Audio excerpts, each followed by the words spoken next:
వామ్మో ఇలా జరుగుతుందని అస్సలు అనుకోలేదు. అందరికి ముందుగా హ్యాపీ దీపావళి. నేను భరత్ 4 బాంబులు అయితే తీసుకుని వచ్చి ఫస్ట్ వాళ్ళ ఇంట్లో అయితే కాల్ చేశాం. అక్కడ నుంచి డైరెక్ట్ గా నందలూరుకి అయితే వచ్చేసాం. ఇక్కడికి ఎందుకు వచ్చామంటే మా చెల్లెలు వాళ్ళు అయితే వచ్చారనమాట. వాళ్ళ కోసం అని చెప్పి నందలూరుకి అయితే వచ్చాం. మా వాళ్ళు అయితే పెద్ద పెద్ద క్రాకర్స్ కాల్చడం స్టార్ట్ చేశారు. మేము మాత్రం ఈ చిన్న కాకరొత్తులతో ఆడుకుంటా ఉన్నాం.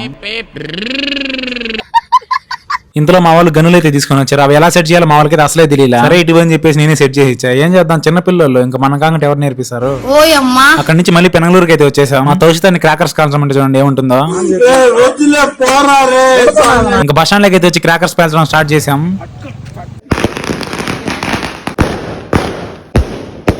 అవి అలా పేలుతూ ఉండగా మా బాలు రండి ఒక ఆటం మామ కాదు ఒకటేసారి 2 పెట్టాలని పోయినాడు.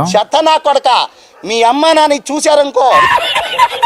ఇవే కాదు, ఇంతకు ముందు పేల్చిన షార్ట్స్ లో కొన్ని అయితే పేర్లేదని చెప్పి మా వాడు పోయి డైరెక్ట్ పెట్టేదానికి ట్రై చేశాడు. జస్ట్ మిస్ వాడు ఫేస్ అయితే కాలిపోయింది. మీరైతే చాలా జాగ్రత్తగా కాల్చండి, ఎందుకంటే ఏ టైం ఎలా ఉంటుందో మనకు తెలియదు. వీడియో నచ్చితే కింద పటాకు అని కామెంట్ చేసి లైక్ చేసి ఫాలో అయిపోండి. Bye guys.